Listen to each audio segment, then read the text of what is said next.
1991. The skies over Iraq are thick with smoke radar pulses and tracer fire.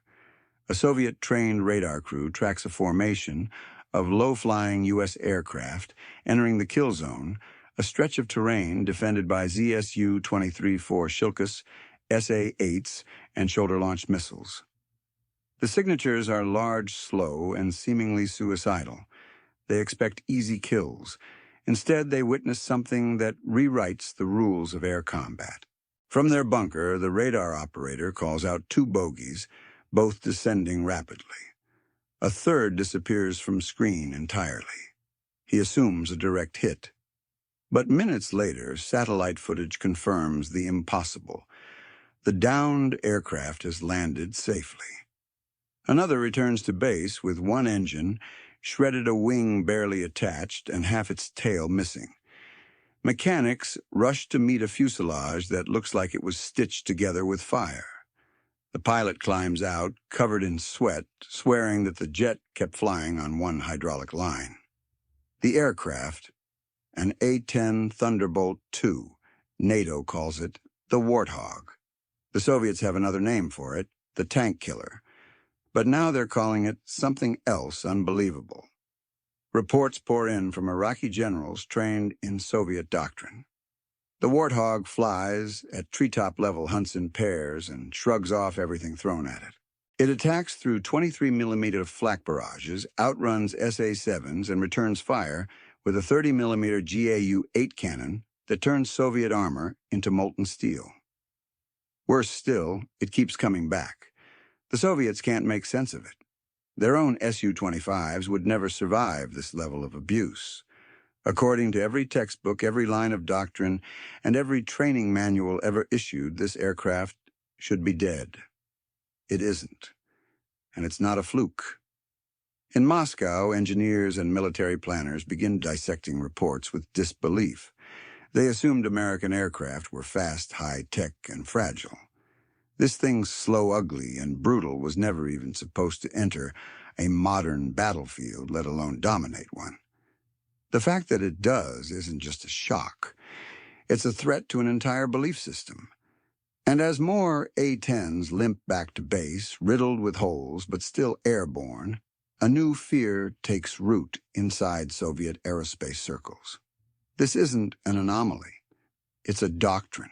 Inside the halls of Soviet aerospace design bureaus, facilities cloaked in secrecy and pride engineers studied every Western aircraft ever fielded. From the agile F-5 to the supersonic F-15, the patterns were familiar: speed, altitude, evasion. Survival meant staying ahead of the missile. From MiG-21 to Su-27, Soviet aircraft followed the same path. Doctrine dictated it. Design enforced it. So when grainy footage and captured Iraqi telemetry showed A-10 surviving hits that should have guaranteed destruction, the reaction wasn't curiosity. It was denial. The first assumption. The aircraft was never supposed to be here. The A-10 was a legacy project built in the 1970s during the U.S. post-Vietnam hangover. Soviet analysts had written it off as a low-threat system, slow visible, easily neutralized by any layered defense. Yet there it was, flying straight into the teeth of an integrated Soviet-modeled IADS in Iraq, and not only surviving, but killing armor with terrifying precision. Second Soviet engineers assumed survivability was only for bombers. Fighters and attack jets were not built to absorb hits. They were built to avoid them.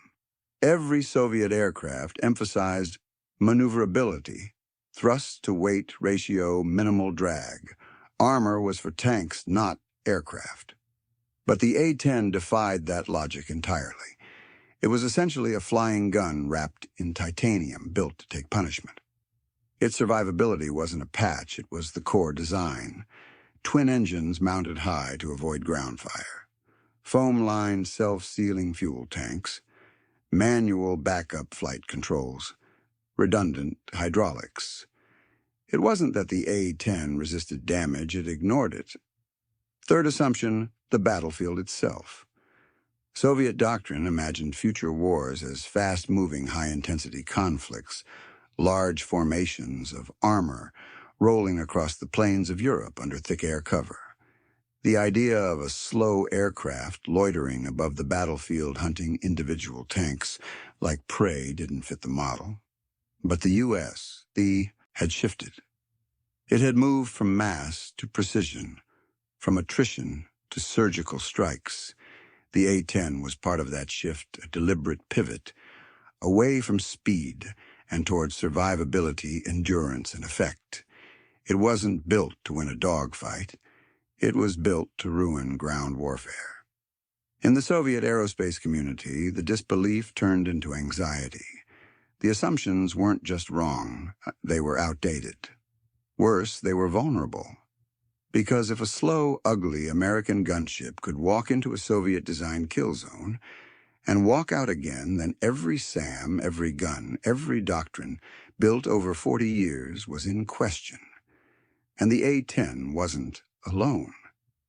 It was the tip of a spear Moscow hadn't even seen coming. The Soviet Union's air defense and battlefield interdiction strategy had long rested on two pillars: deny access and punish penetration. For decades, this doctrine assumed that NATO would strike fast, high, and often, but it also assumed any aircraft venturing below a few thousand feet would be met with a storm of firepower. To enter that zone was to die. But the A-10 didn't just enter that zone. It lived there. In the Soviet mind, low-altitude flight belonged to helicopters and desperate pilots. Fixed-wing aircraft were meant to avoid the man-portable air defenses, man-pads flak, and radar-guided guns that blanketed the low sky. The doctrine prioritized layered coverage, ZSU-23-4s for close-in threats, SA-8s and SA-6s for medium-range and strategic missile systems for altitude denial. And yet here was an aircraft specifically designed to operate at 300 feet above the ground, loitering, circling, diving, and firing at Soviet-made tanks with near-surgical accuracy. The A-10 was not an accidental aberration. It was a result of a complete inversion of Soviet expectations. While Moscow invested in speed and altitude, the U.S. had invested in endurance, simplicity, and lethality. The Warthog's slow speed wasn't a liability, it was a tactical choice. It let pilots track targets more accurately, maneuver more tightly, and spot enemy armor camouflaged under trees, bridges, or terrain folds.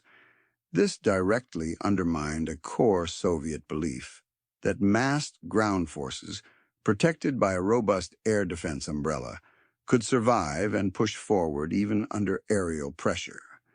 The A-10 flipped that script. Instead of just halting advances, it hunted vehicles. Instead of relying on smart bombs from high altitude, it fired 30mm depleted uranium shells into tank formations from eye level. Even more alarming, its survivability wasn't theoretical. After-action reports showed A-10s returning to base with landing gear, stuck windshields, shattered vertical stabilizers, missing. Pilots flew them home using mechanical cables, not computers. The aircraft didn't just withstand damage, it demanded it. That resilience broke the Soviet equation. Their battlefield calculus assumed every hit delivered to an enemy aircraft was a kill or a mission abort. The Warthog turned that into a joke. Soviet commanders began to realize that if a conflict ever erupted in Europe, if U.S. A-10s flooded into East Germany or Poland, their tanks would be shredded before they even reached the front line. And no amount of overlapping fire zones or mobile missile launchers would change that. The doctrine wasn't just about to break. It already had. And the worst part, the Americans knew it. It was January 1991, the opening salvo of Operation Desert Storm. Outside the fortified city of Basra, an Iraqi armored column composed entirely of Soviet T-72s and BMPs was caught moving in broad daylight. Above them, the sky seemed clear. No jets, no contrails, no shadows, Just the oppressive heat of the desert and the occasional static in their Soviet-supplied radios. Then the sound. It wasn't the thunder of fast jets. It was a low-pitched growl like a chainsaw tearing through metal at close range. A moment later, the first T-72 exploded in a column of smoke and fire. Within 30 seconds, 4 more erupted. Crews scrambled from hatches, commanders screamed into radios. But there was no warning, no radar track, and no sign of incoming missiles. The A-10s had arrived. Operating below radar and just above treetop height, a flight of Warthogs began circling the convoy. Their GAU-8A Avenger cannons spun up again, spitting out 70 rounds per second of 30mm depleted uranium shells. Each round hit with enough force to pierce the T-72's top armor, its weakest point. Within 5 minutes, the column ceased to exist. To the watching Soviet advisors embedded with Iraqi units, it was unthinkable. The convoy was moving under the umbrella of a full-spectrum Soviet-style air defense setup, ZSU-23s, SA-13s, and radar-guided SA-6s. The kill box had been engineered to be impenetrable, yet the A-10s had flown into it like ghosts delivered their ordnance, with surgical brutality, and left with only minor damage to show for it. One aircraft returned to base with a basketball-sized hole in its wing. Another had lost hydraulic pressure entirely, but landed safely using its manual flight reversion system, an obsolete feature to Soviet engineers but a lifesaver that night. Back at the control centers in Baghdad, Soviet-trained radar officers replayed the tapes. They couldn't figure out how the A-10s had entered undetected. They reviewed jamming logs, reviewed IFF transponder records, even questioned whether the aircraft had somehow been disguised.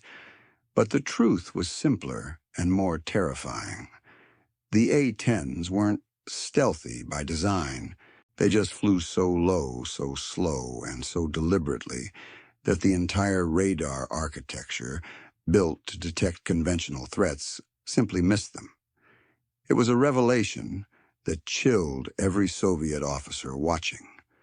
Because if the Americans could build an aircraft that could survive direct hits, operate under radar, and destroy entire armored battalions in minutes, then it wasn't just about the A-10. It was about the end of the battlefield they'd spent their lives building. The initial reports that reached Moscow were dismissed almost immediately. Soviet military intelligence flagged them as likely exaggerations fabrications by the Americans to inflate morale. The claim that an A-10 Thunderbolt II had returned to base with half its tail missing sounded more like war propaganda than combat fact. Even within the Ministry of Defense, the suggestion that such a sluggish subsonic aircraft could survive a modern, Soviet-designed air defense grid was not just improbable. It was absurd. Senior officers in the main operations directorate scoffed. The A-10's airframe, they argued, was a relic. It lacked radar. It had no afterburner, no variable geometry wings. It was not even supersonic. A flying tractor, one general reportedly called it. They believed the American claim that the Warthog had performed flawlessly in high-threat environments was a convenient cover for the failure of more sophisticated assets. Yet the evidence continued to pile up.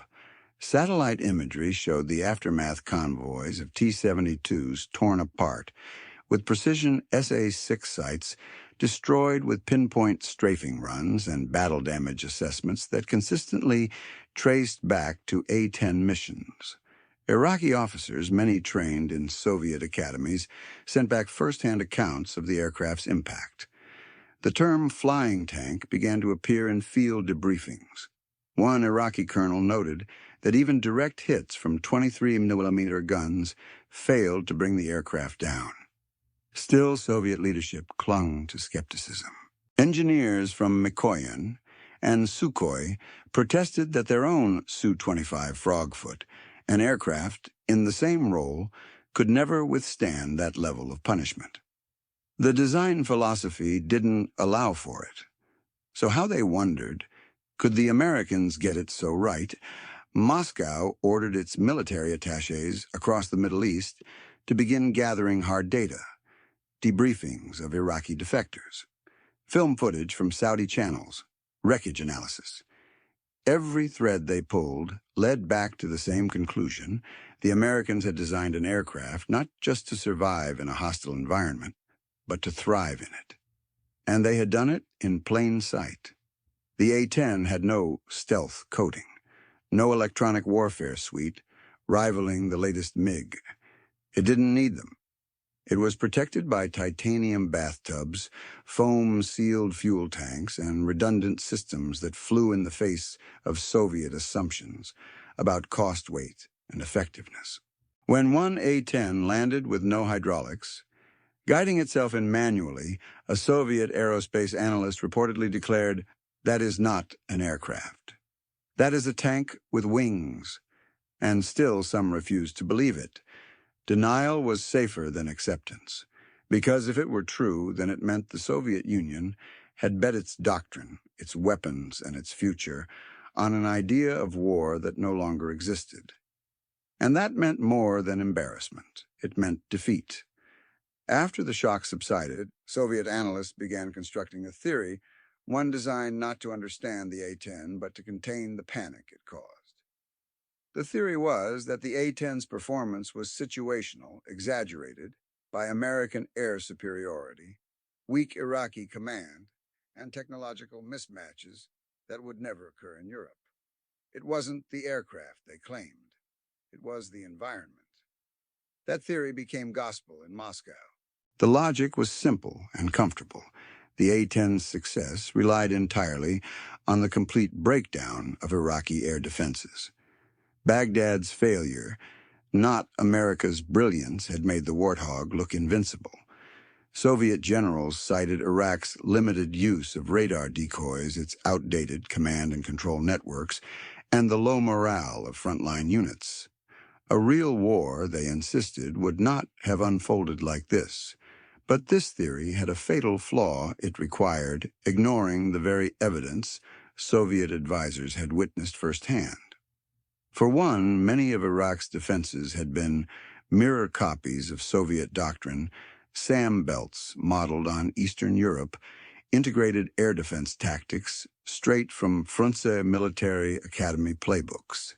If anything, the Iraqi setup was the export version of what the Red Army was preparing to use in Germany.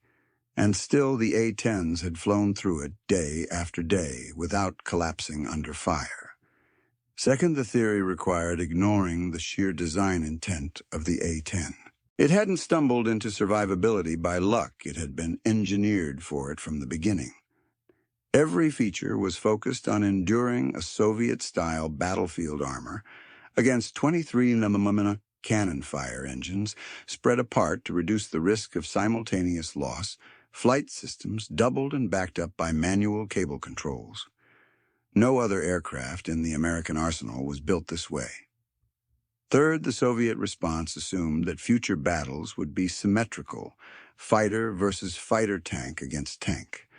But the Americans weren't playing by those rules anymore. Their entire strategy, visible in every A-10 sortie, was to dominate asymmetrically, to isolate and destroy Soviet-style armored formations before they reached the front. Not just to win, but to make resistance impossible. Still, the wrong theory endured. It endured because it allowed Soviet generals to believe they still held the upper hand in the Fulda Gap. It let them believe that if war came to Europe, their integrated defenses would work as planned. That the A-10's victories were exceptions, not signals. But inside the Kremlin, a few senior planners weren't convinced. They saw the flaw in the reasoning. The A-10 wasn't a gimmick or a fluke. It was the physical embodiment of a doctrine that rendered massed armor one of the pillars of Soviet power obsolete. And the longer the USSR held on to the wrong theory, the more dangerous the truth became. Because the Americans weren't done. They were just getting started. If the first Soviet miscalculation was external blaming Iraq's failure for the A-10 success, the second was internal. Moscow's next theory hinged on technology, specifically that the A-10 was only surviving because it was backed by overwhelming American electronic warfare. The jamming, not the jet, was the true threat. This theory gained traction in GRU briefings and Warsaw-packed war colleges. Analysts argued that without dedicated electronic suppression, EA-6B Prowlers, EF-111 Ravens, and massive jamming efforts, the A-10 would have been massacred. Take away the seed missions, they wrote, and the Warthog dies. At first glance, it was a compelling argument. American strike packages were coordinated like clockwork. SAM radars were blinded command centers, jammed communication links, severed before the A-10s rolled in. It was true that the U.S. had fielded an unprecedented level of electronic dominance. But the second theory failed to answer one question: why did the A-10 keep coming back alone? Dozens of documented sorties showed A-10s operating on the edge of support even beyond seed cover. In one instance, near the Kuwaiti border, 2 Warthogs responded to a distress call from surrounded Marines. They entered an area still bristling with mobile SA-13 launchers and AAA guns. No jamming cover, no escort.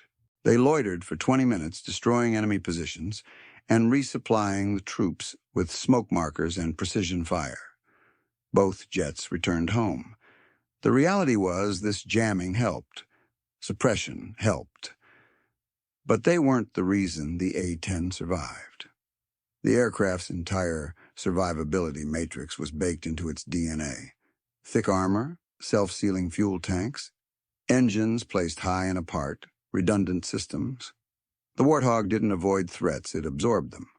Pilots were trained to handle damage, not flee from it. Moreover, this second wrong theory missed a darker truth. If American jamming could blind Soviet air defenses that thoroughly, it meant that even modern aircraft, not just the A-10, could operate with impunity. The logic was backward. Instead of diminishing the A-10's impact, this line of thinking made the broader threat worse. Because if this was what the U.S. could do with obsolete subsonic aircraft, then what could they do with the next-generation stealth?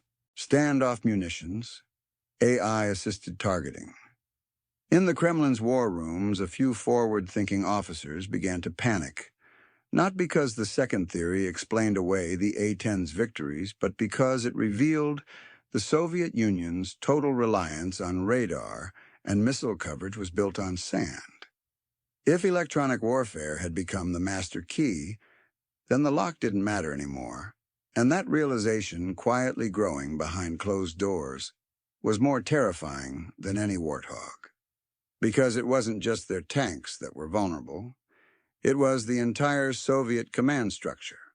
The Soviet Union prided itself on its ability to steal secrets. From Manhattan Project blueprints to NATO battle plans, the KGB and GRU had built a reputation on penetrating the West's most guarded vaults. But when it came to the A-10 Thunderbolt II, Soviet intelligence was flying blind. The failure wasn't a lack of interest, it was a failure of interpretation. Back in the 1970s, when the AX program first emerged in American defense circles, Soviet analysts dismissed it as a regression. A close air support aircraft designed to fly low and slow ridiculous. The future of air combat, they believed, was speed and altitude interceptors, multi-role fighters, high-performance platforms that could dogfight and strike with equal lethality. The Warthog didn't fit that mold. It was ugly simple, and looked like a relic of the Korean War. Soviet aerospace journals barely mentioned it. KGB officers assigned to defense industry espionage didn't prioritize its documentation. Even as the A-10 entered service in 1976, it was categorized not as a strategic threat, but as a niche ground attack asset for low-intensity wars.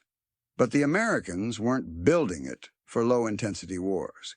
They were building it for the Fulda Gap. That was the fatal oversight. The A-10 was never meant to be glamorous. It was meant to win. The aircraft had been designed from the inside out to devastate Soviet tank divisions, rip apart logistics lines, and grind down a mechanized assault before it reached NATO's front line.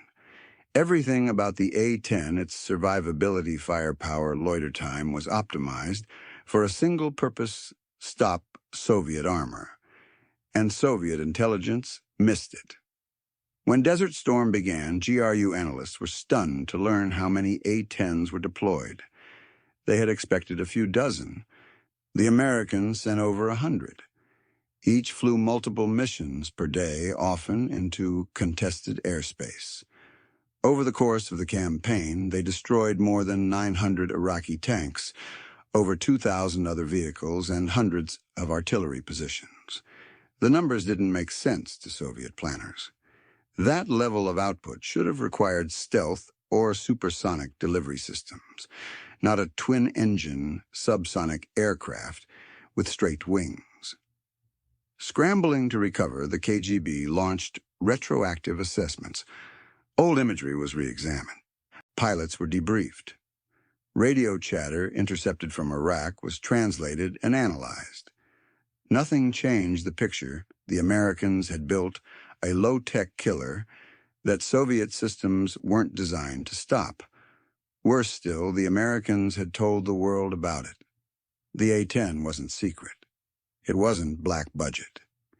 It had been hiding in plain sight for 15 years, flying exercises, performing in air shows, getting filmed by journalists.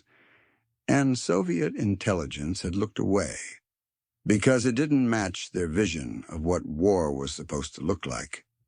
In doing so, they failed to prepare for a weapon that was built not to impress, but to survive, strike, and win. That blindness would haunt their doctrine for years. And by the time they saw clearly, it was far too late. What the Soviets finally saw in 1991 wasn't just a surprisingly durable aircraft. They saw the tip of a spear forged in silence. The A-10 Thunderbolt II wasn't a standalone miracle. It was a visible product of a far larger invisible system, a doctrine, a culture, and a command structure fundamentally alien to the Soviet way of war. In the American model, success didn't flow from top-down rigidity. It flowed from decentralized execution. Pilots were trained to make lethal decisions without waiting for Moscow-style clearance. Ground commanders didn't micromanage every sortie. They empowered units with objectives, not step-by-step orders. And nowhere was that difference more obvious than in how the A-10s were deployed. In the first 24 hours of Desert Storm, the U.S. didn't just strike targets. It struck systems, airfields, radar installations, command nodes, ammunition dumps. Within 48 hours, the Iraqi air grid, designed by Soviet advisors, was fragmented beyond repair. But while F-117s hit hardened bunkers and Tomahawks silenced radar domes, the A-10s began their systematic hunt. They weren't precision scalpel strikes from afar. They were the butcher's knife cutting through armored columns at treetop level. The U.S. system gave them the space to operate. First, electronic warfare aircraft like the EF-111 Ravens blinded enemy sensors. Then wild weasels flew in to bait and destroy radar-guided SAMs. Air superiority fighters, F-15s and F-16s cleared the skies. AWACS command planes relayed real-time data to pilots. Tankers kept everyone flying. Then, once the kill box was clear, the A-10s entered slow, methodical, relentless. Each sortie was connected to a massive intelligence web. Satellite feeds, J-STARS ground surveillance aircraft, radio intercepts, forward air controllers embedded with troops. A-10 pilots didn't search blindly. They hunted with targeting pods, laser-guided weapons, and up-to-the-minute battlefield awareness. One Warthog could be rerouted mid-air to strike a new convoy loiter for 45 minutes and return with half a tank of gas. No Soviet aircraft could replicate this. Not because the technology wasn't there, but because the doctrine wasn't. The Soviet system demanded centralized control. Missions were scripted. Deviations were discouraged. Real-time adaptation was rare. If an Su-25 pilot saw a new target protocol dictated calling back to base for orders, that delay turned opportunity into failure. But in the American system, a pilot spotting enemy armor could act instantly, and the system would bend around him. It wasn't just about aircraft, it was about trust. The U.S. trusted its junior officers to make lethal decisions, trusted its engineers to design rugged tools over elegant prototypes, trusted that redundancy, survivability, and simplicity mattered more than speed or elegance. The A-10, with its armored tub and titanium bathtub, was a monument to that philosophy, and the system worked. By the end of Desert Storm, A-10s had flown over 8,000 combat missions. They destroyed more tanks than any other platform. They proved nearly impervious to small arms fire, and even when damaged by SAMs, they often returned safely. In one legendary case, a Warthog lost all hydraulic systems, was flown entirely by manual reversion, and still landed safely. To Soviet generals, this wasn't just embarrassing, it was paradigm-breaking. The A-10 wasn't fast. It wasn't stealthy, it wasn't beautiful, but it fit perfectly inside a system that prioritized victory over appearances, survival over doctrine, and battlefield results over theoretical perfection. It was American warfighting stripped to the bone, and in the eyes of Soviet command that made it unstoppable. It began with disbelief, then denial, then dread. By the second week of Desert Storm, Soviet observers attached to Iraqi units were sending back reports that sounded more like confessions than dispatches. Their vaunted defense systems, equipped with Zayas U-23-4s, SA-6s, and shoulder-fired Strela launchers, were not just failing to repel American air power. They were being bypassed, dismantled, or outright ignored. And the worst humiliation, the tank killers never stopped coming. A-10s flew dozens of missions daily. They returned covered in grime, streaked with gunpowder and dust, but still intact.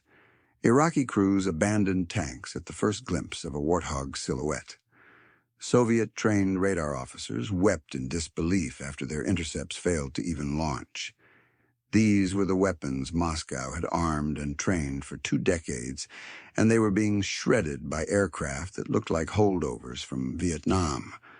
The psychological damage spread quickly. Captured Iraqi officers, some of whom had trained at Soviet academies, testified under interrogation, "We could not shoot them down. They flew low below our radar and destroyed everything. Their guns tore through our tanks like knives through bread." It wasn't just the A-10's weaponry. It was the audacity, the precision, the seeming invincibility. Stories spread of Warthogs returning with shredded wings, punctured fuel lines, half their engines gone and still landing. Soviet engineers had designed tanks to survive near misses, but they hadn't designed for this. The GAU-8A Avenger cannon, the A-10's 30mm main gun fired, depleted uranium rounds that didn't just pierce armor, they vaporized it. T-72s hit by Warthogs didn't burn. They exploded, one-shot kills. Ammo racks ignited, turrets launched into the air, and there were videos. CNN broadcast them nightly. Infrared footage of A-10s circling convoys, picking off targets with clinical lethality. Back in Moscow, the footage became a PR disaster. The Politburo demanded answers. The Ministry of Defense deflected blame. It is not our equipment, they claimed. It is the Iraqis who failed to use it properly. But within the Soviet military, officers knew the truth. They saw the patterns. The doctrine had failed. The technology had failed, and most damning of all the assumptions had failed. In Red Army war games, the air threat had always been high-speed bombers or NATO fighters. The idea that a slow twin-engine ground attack jet could dominate a modern battlefield had been laughed out of every simulation. Now it was flying circles around them. Post-mortem analysis became a quiet obsession. Soviet tank divisions reevaluated their anti-air defenses. Counter A-10 drills were rushed into planning documents. One internal report concluded grimly there is no direct countermeasure, only dispersal, concealment, and deception. But none of that helped the men on the ground in Iraq. They called it the Gray Death, because by the time you saw the gray jet, it was already too late. And so a slow, unsleek aircraft that Soviet planners had once dismissed as irrelevant became the single most effective battlefield weapon of the Gulf War. It wasn't a Cold War secret. It was right there in plain sight, and they'd ignored it until it humiliated them. For decades, the Soviet Union had built its military doctrine on one foundational truth quantity over adaptability: massed armor, saturation fire, iron disciplines of command, victory through momentum and attrition. But Desert Storm shattered that calculus. The collapse didn't come from a secret weapon. It came from a strategic revelation that the very structure of Soviet warfare designed to overwhelm had become its own coffin. When the A-10 began dissecting tank formations, the Soviet problem wasn't just that their anti-aircraft systems were outdated. It was that their entire force deployment model assumed a future that no longer existed. Columns of T-72s moving in coordinated thrusts across wide terrain had once been the spearhead of Warsaw Pact thinking. In Germany, in Korea, in every simulated European confrontation. But in Iraq, those formations became kill zones. Their scale made them obvious, their movement predictable, their communication vulnerable. And against an opponent like the United States, one with total air supremacy, real-time targeting, and a pilot corps trained to exploit chaos, those formations became obsolete in days. Soviet generals saw this and panicked. If the Iraqi model had failed so catastrophically, what did that say about their own forces? Unlike Iraq, the Soviet Union had more armor, better pilots, larger reserves, but the same doctrinal DNA. And that was the existential problem. Because the Americans hadn't just fielded better weapons, they had abandoned the very logic of mass warfare. Precision had replaced attrition. Flexibility had replaced rigidity. Mission command had replaced central control. Soviet command was horrified not just by what the A-10 could do, but by what it proved. That survivability could beat stealth. That simplicity could outlast sophistication. That victory didn't require speed or elegance. It required systems that worked even when damaged, even when alone. The symbolic collapse came in a post-war debrief at the Frunze Military Academy. A senior general reviewing the Gulf War footage watched a sequence where an A-10 took a direct hit from a SAM, lost an engine, but continued to fire, and returned safely to base. He stood up, silent, and left the room. Because it wasn't just about the aircraft. It was about everything they had believed for 40 years. The A-10 had survived hits that should have killed it. But more importantly, it had killed ideas the Soviet Union once thought were unkillable. And that was the deepest wound of all. Today, the A-10 Thunderbolt II still flies. Its silhouette still haunts the imagination of those who once dismissed it as obsolete. It still prowls low and slow over battlefields, the guttural roar of its GAU-8 cannon, a death sentence for any armored threat caught in its sights. And for those who remember the Cold War, it's more than a weapon. It's a symbol, a ghost. Not of fear, but of failure. In military museums across the former Soviet bloc, you'll find shattered tank turrets, burned-out APCs, charred fragments of SAM sites. Some have placards that read, "Destroyed by enemy air power." But none say the name aloud. A-10. The aircraft that wasn't supposed to work. That didn't fit any modern definition of sleek or strategic. That flew in the face of Soviet logic and won. Decades later, military analysts still study its kill counts in Desert Storm, still marvel at its survival rates, still debate its future as policymakers weigh the cost of keeping it aloft in a world obsessed with stealth and speed. But the battlefield legacy of the A-10 remains carved into history and into the wreckage it left behind. For the Soviets, its impact wasn't just tactical. It was philosophical, a blunt refutation of decades of planning war games and design, a reminder that the future isn't always written in radar signatures or hypersonic speeds, but in the sheer ability of a system to function under fire. As the Cold War ended, so too did the dreams of a Soviet victory through armored mass. The wars to come would not be won with waves of tanks or radio towers.